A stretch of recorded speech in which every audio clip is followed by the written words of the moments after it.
Against all the slop games have to offer, all the garbage developers can produce, we will send unto them only you.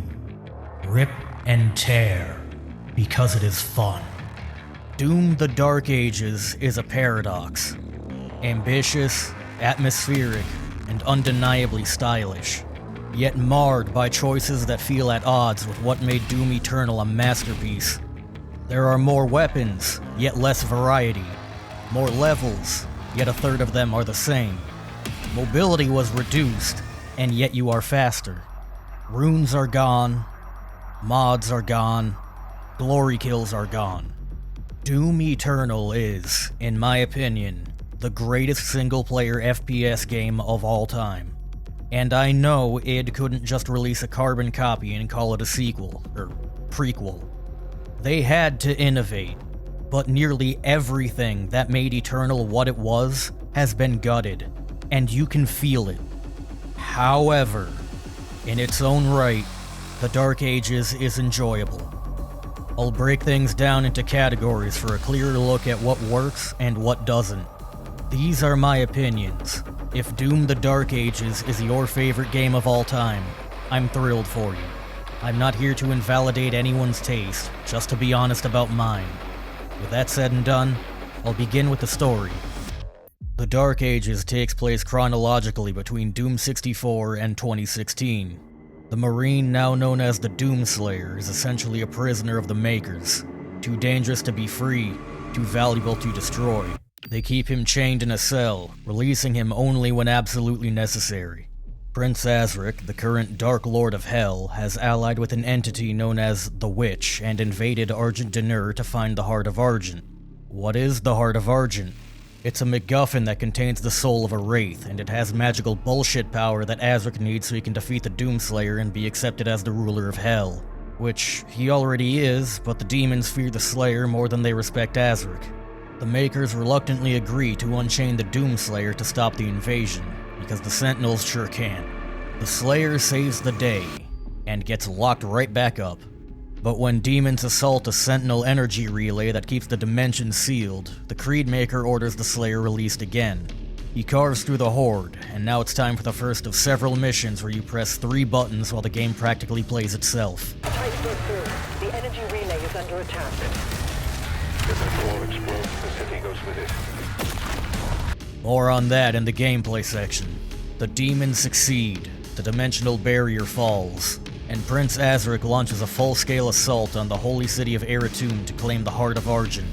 The Slayer mounts his laser-winged cyber dragon. Yeah, really. And flies into battle. Again, more on that in the gameplay section. The Sentinels lure Azric into a trap to save the heart and kill him, but they only manage to obliterate their own city. Azric survives. He eventually claims the heart, only for the game to reveal it was a fake. Commander Thera, daughter of King Novik, reveals the true Heart of Argent is actually the Wraith spirit within her. She uses her magical bullshit powers to enhance the Slayer's shield with runes, then sends him off to kill Azric. The Slayer travels to Hell to kill Prince Azric and... oh, we're doing this again. After slogging your way to actual gameplay, you get to fight Azric. Just kidding, he's not there. You take a portal back to the command station, which coincidentally comes under siege from the forces of Hell. Cue another dragon-riding arcade sequence. During the attack, a giant tentacle breaks the command tower, abducting Thera and the Creedmaker to another dimension. Naturally, it's up to you to find a way through that portal and get them back. Another dragon sequence. You happy here? Big wow. Thrill. Once you get to play the game for yourself again, you use the big fucking crossbow to awaken an ancient creature that will help you cross over. There's no other way to describe it. You hitch a ride on Cthulhu into the cosmic realm of eldritch horrors beyond your comprehension. This game was written by children. After fighting your way through the cosmic realm of eldritch horrors beyond your comprehension, you reach Thera, but before you can save her, Cthulhu eats you. Okay, I get nobody's playing Doom for the story, but, huh? So now you fight your way out of Cthulhu, and once you get back to where you were previously, with Thera still in grave danger, the Doomslayer casually walks up a mile-long flight of stairs. Time is of the essence, but okay, I guess. So he tries to rescue her, but her wraith power, which has a mind of its own or something, stun locks the Doomslayer, letting Azric land a hit. Oh, and the Creedmaker's a traitor, by the way. Azric knows the Slayer cannot be killed, so he locks him in a Cthulhu prison. Unhappy with his new home, the Doomslayer uses Chekhov's IED to break out, ripping and tearing his way back to reality. And now, retribution has come for the Creedmaker, in what is probably the most boring boss fight in the entire franchise.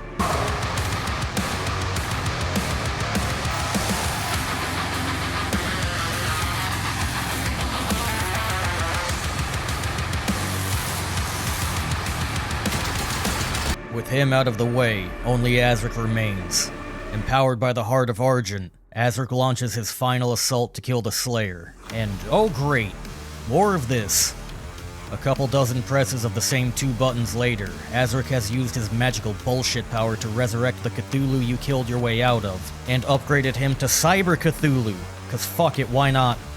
Finally, you have a pretty good boss fight against Azric. But before you can deliver the coup de grace, Thera blows up his ship, causing a distraction which he uses to escape. So now the Slayer must descend into hell to finish the job once and for all. And that is the story of Doom: The Dark Ages. With that random bullshit plot done, nobody plays Doom for the story. We played for guns, gore, and metal. So let's talk weapons. Dark Ages has 11 standard weapons, making it the largest roster in Doom history. Though, technically not. I'll get back to that. First, an overview. You start off with Old Reliable, the combat shotgun. Not the best weapon in the game, but it gets the job done, as it has for the last 32 years. Then, of course, you have the Super Shotgun, by far the most overpowered firearm in your arsenal. Once you get the Super Shotgun, you can clear practically the entire game with only that. It's been nerfed from the ungodly engine of obliteration it was at launch, but you can still be carried to the end exclusively using the Super Shotgun. It might get a little boring, but it remains absolutely broken. I have a major nitpick with its design. To accommodate the shield, the Super Shotgun is fired with one hand, so it's cycled by lever action. And of course, it's flip-cocked like Terminator 2. It looks ridiculous having a lever-action double-barrel shotgun that is clearly still breech-loaded. At least it's not as egregious as Doom 64's pump-action double-barrel. Replacing the heavy assault rifle, we have the Shredder. It's probably the most redundant weapon in the game. Once you get the Impaler or either of the plasma rifles, you're probably never using the Shredder ever again. It's not a bad weapon, it's just overshadowed by everything else. The counterpart to the Shredder is the Impaler. Now the Impaler is one of my favorite weapons. Functionally identical to the scope mod for the heavy rifle from 2016 and Eternal, it packs a major punch. And there's just something cathartic about decapitating a demon with a crucifixion nail. Instead of the Gatling gun, we have the Skull Crusher weapon class, beginning with the Pulverizer, which is, it's a pulverizing Skull Crusher. The ammo is skulls. A magazine of skulls is fed into an industrial grinder and the fragments are belted out in a lateral spread at Mach fuck. As metal as its design is, I don't find myself using it too often. Its role is mostly a trash clearer, and your shield and melee do enough of that already, without having to swap to a dedicated weapon for it. The Ravager is its variant, and I have to be honest, I haven't used it outside of initially picking it up. The Ravager is the most irrelevant weapon in the game. It has the same wind-up firing of the Pulverizer, but it's a more directed spread, so it is essentially just a worse Shredder or a much worse Cycler. The Accelerator. It's the plasma rifle. Not much to say other than it's also in a weird place. You get it early on, so you'll be using it for a bit. But once you acquire its big brother, the Accelerator is probably going to collect dust. Its direct upgrade is the Cycler. If the Super Shotgun didn't exist, this would probably be my favorite gun. It is an absolute monster. It unloads raw annihilation at a pace that turns demons into smoldering sludge before the fight even starts. Fully upgraded, the Cycler is an unmaker with a nigh bottomless ammo supply. Where the previous games had a grenade, you now have a grenade launcher. A button by itself that you could tap in the middle of combat while still using whatever weapon is in your hands was far too convenient, So now it's a weapon added to your wheel that you have to swap to and use only that until swapping back. The grenades are launched with the lowest velocity I have ever seen, lazily rolling towards your enemies. It will never again see the light of day after you get the rocket launcher.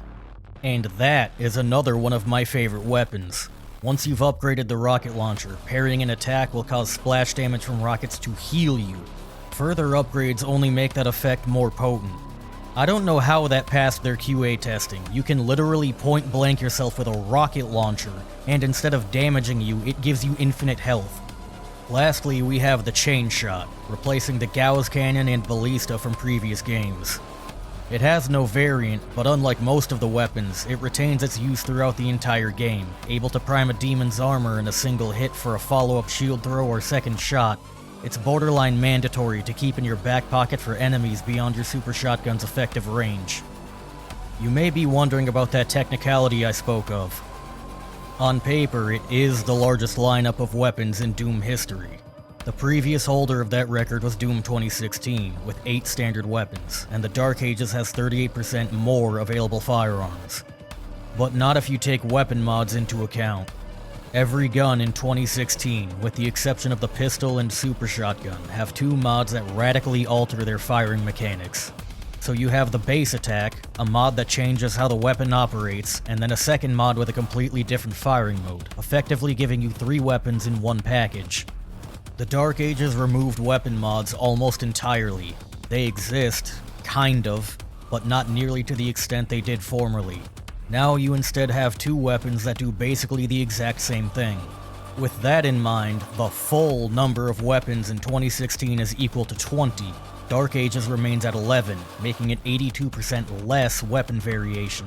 And if you take what I said to heart about the weapon classes being 2 of the same, then it's actually a difference of 186%, a third of the arsenal previous entries had. Then comparing it to Eternal, where every single weapon and most of the mods had a specific use case scenario. In the Dark Ages, literally 2 guns can carry you through the entire game without ever truly needing to swap for any reason. Ammo grows on trees. I will give credit where it's due. The aesthetics of the weapons are metal as hell. The arsenal may be a shadow of its former self, but if there's one area where the Dark Ages rips and absolutely fucking tears, it's the music. It was a point of contention between my friends and I leading up to the release, whether anyone could truly replicate the sound Mick Gordon made iconic. With people like Jeff Plays Guitar, whose entire channel is built on recreating that style, I was confident in Finishing Move's ability to carry the torch. And I was right. I listen to music every day. In the car, making a meal, I always have music playing. Even part of my job here is listening to music. I have had the Dark Ages soundtrack playing every single day since its release. I knew Finishing Move would do a good job. I didn't expect it to be this good.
Finishing Move raised a monument of metal and fire on the foundation Mick Gordon left behind. It's a little different, but it feels like Doom. It rips and tears until it is done. Some tracks even tap into the spirit of the original Dooms, with pulsing riffs and twisted melodies that would feel right at home in 1993. The track you heard the most of in that montage was Infernal Chasm, my beloved. Even when the game falters, the music shreds on. But great music can only carry you so far. It's time to talk about the gameplay. For over 3 decades, Doom has been built around its arsenal. If I could use only 5 words to describe the gameplay loop of the Dark Ages, they would be fuck you, use the shield. The entire game is predicated on the shield. It is your means of survival in combat. It is your chainsaw.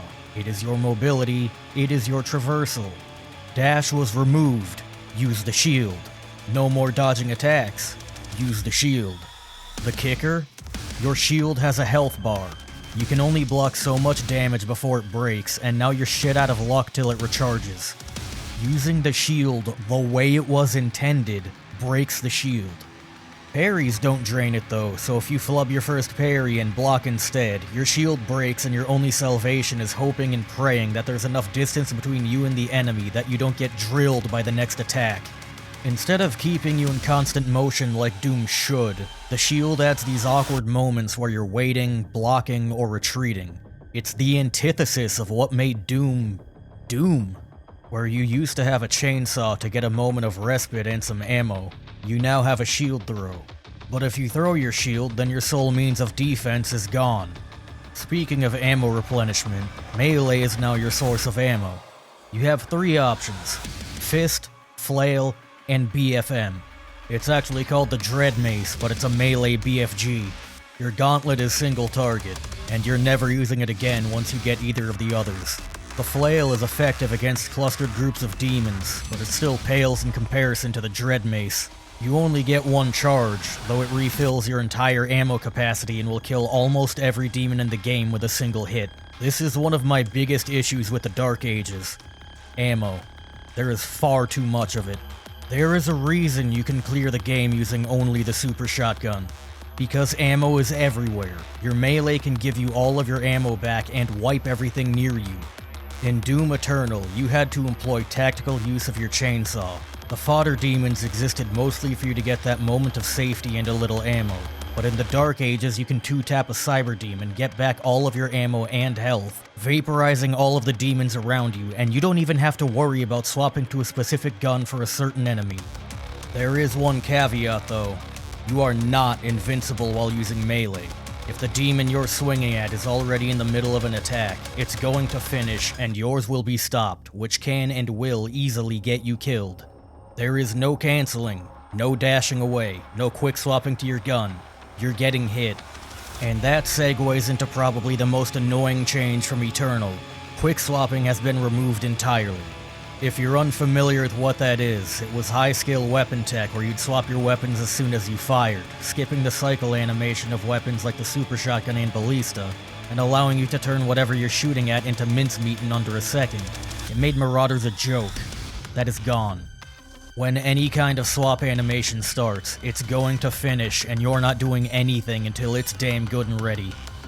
As you're about to see in a clip from my first playthrough, when I get the Cyber Demon into the Glory Kill state, I also happen to run out of ammo, and because auto swap on empty is enabled by default, I had to wait out the swap animation while spamming my melee button, and by the time I was allowed to actually input the button command, the demon was out of that state and killed me instead. Even when I don't die as a result, the 4.5 years it takes to swap my weapon mid-cycle takes me right out of the experience. The feel of the game is really a return to form. The removal of quick swapping doesn't feel like a return to form. It feels like a middle finger.